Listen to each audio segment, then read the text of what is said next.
Hello, everybody, and welcome to Necloth Games' Yu-Gi-Oh! Channel. Um, yeah, that intro sounds stupid. Anyway, welcome to the first episode of Can This Deck Be Meta? Our topic today, Nekroz or Necloth, uh, based on whatever spelling you want to go for with it, whatever labeling you want to go for. Um, I have not actually played this deck particularly. So I needed a sample build, and this is what I found. I found this. I just decided to build it so I could, just see like a base, like standard of the deck and how it works, playability and stuff like that. And Necloth or Neclaws, if you guys don't already know, is a ritual deck. As you can see here, they are ritual monsters, and they are all very powerful. And I want to look at them and be able to see if this deck could potentially become a meta deck. And from what I hear in Japan and OCG, they've kind of been part of the meta for a little while now against Spirit Beast, and have lost to Spirit Beast. I'm really curious as to see how this deck would actually fare. But I have friends who say that Nekroz is very good and very overpowered.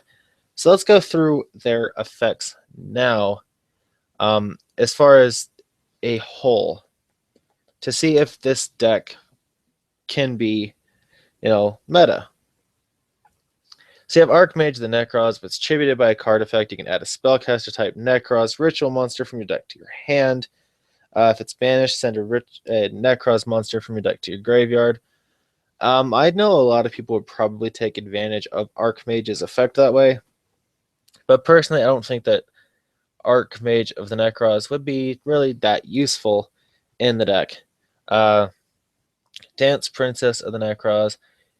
Your opponent cannot activate cards or effects in response to the activation of Nekroz ritual spell cards, and the Nekroz ritual monsters cannot be targeted by your opponent's card effects. This card is really overpowered and really broken, and if it's tributed, you can target one of your banished Nekroz monsters except Dance Princess and add that target to your hand. So this card really allows you to go off and have more consistency with Nekroz if you want to play it this way. Dance Princess is a very good card for that reason. She just recycles, and that's pretty good. You have Exa, Warrior of the Nekroz. If it's tributed by a card effect, add a Dragon type Nekroz ritual monster from deck to your hand. If it's banished, target one of your banished Nekroz monsters and special summon it. Yeah, it's not that great. It's good if you banish, these. Like if you banish Dance Princess, you can get an Exa, bring that back. But whatever. You have Necroz Cycle, one of their spell cards. You just fusion, you ritual summon a Necroz monster. If you control no monsters, you can banish both this card and one Necroz monster from your graveyard and add a Necroz spell card from your deck to your hand. It's a good card.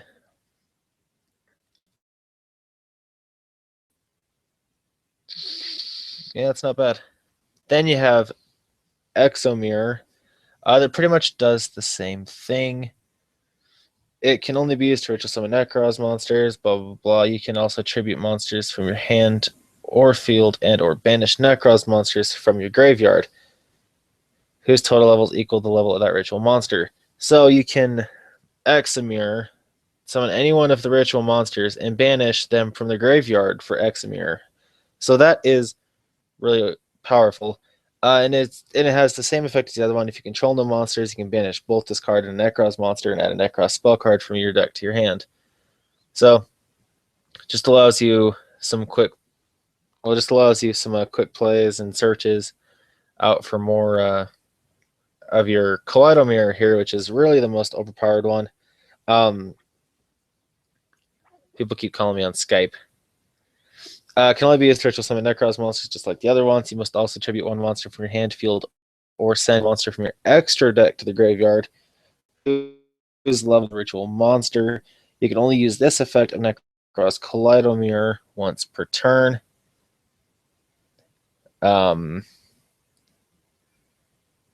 you can banish both this card and Necroz monster to add a Necroz spell card. So just like the other one, but it can banish. Well, it can send ritual. Well, it can send monsters from the extra deck to the graveyard to summon. So that is a really, really good card. Then you have Shrit. When it's ritual summoned, you can use it as the entire tribute. If it's tributed by a card effect, you can add a war.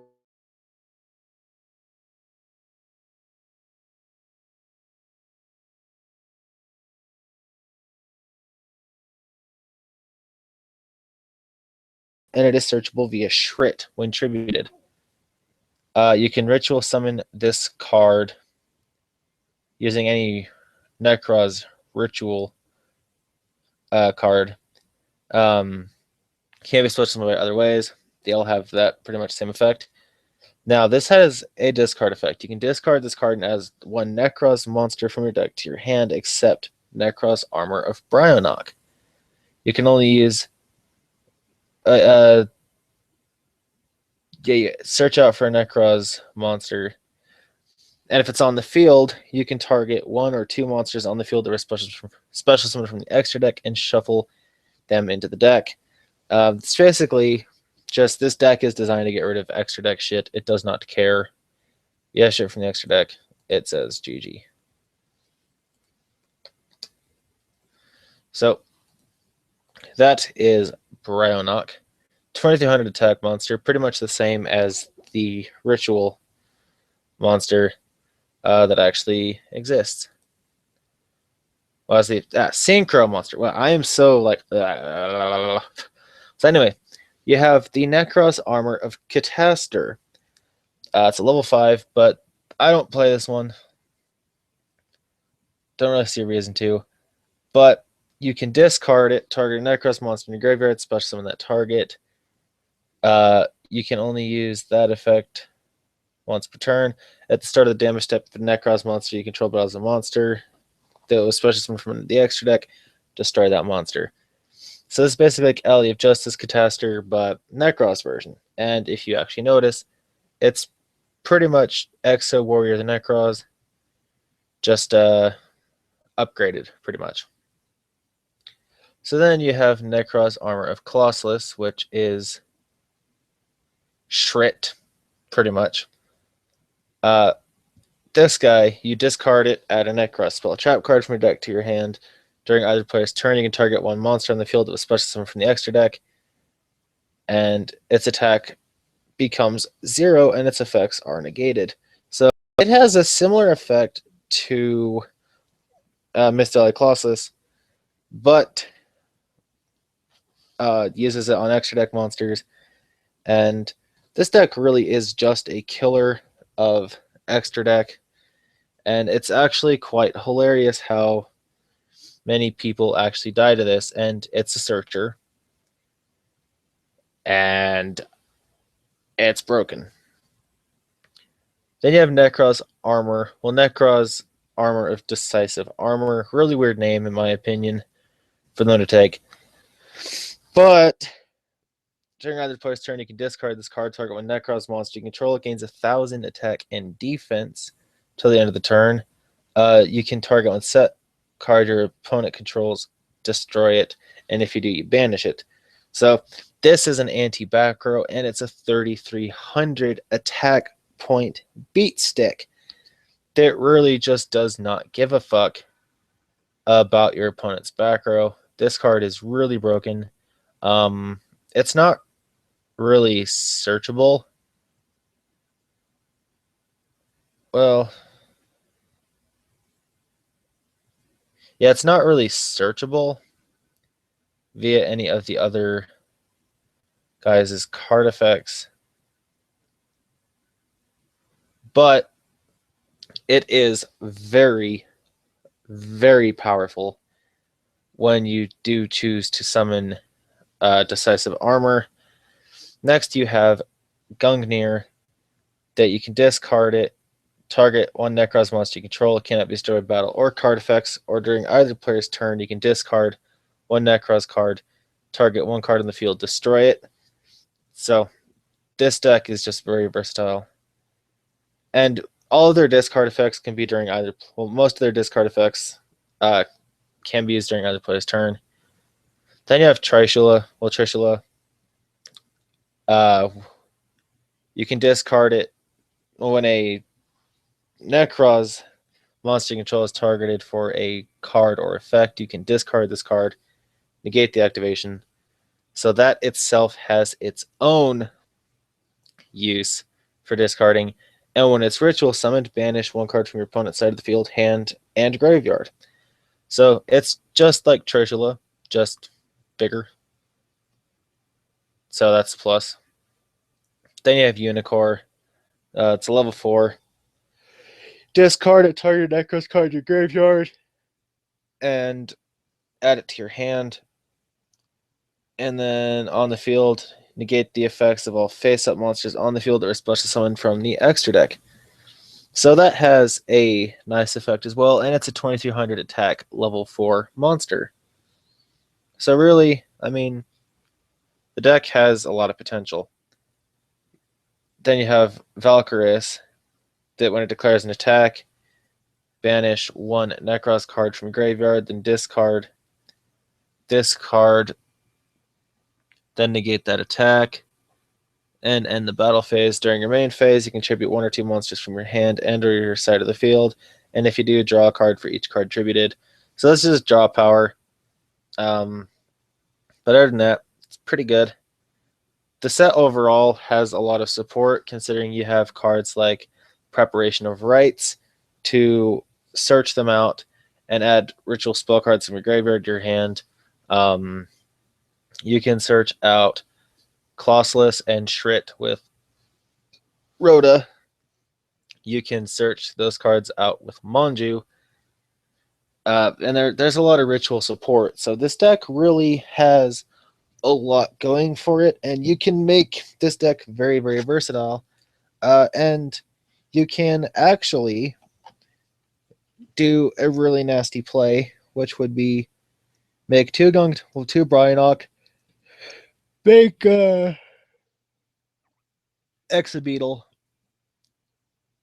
attach Quasar, send it to the graveyard, Quasar, summon Shooting Star Dragon. So, I mean, you really do have a lot of plays, a lot of playability, a lot of variety, including Herald of the Arclight. Any monster sent from the hand or main deck to the graveyard is banished instead. But you don't summon this guy, so that's we don't play for that effect, because that would kind of really hurt this deck a little bit. Not too much, but it could potentially hurt us a little. When a spell card you wouldn't do that. Anyway, it's the other effect that we want.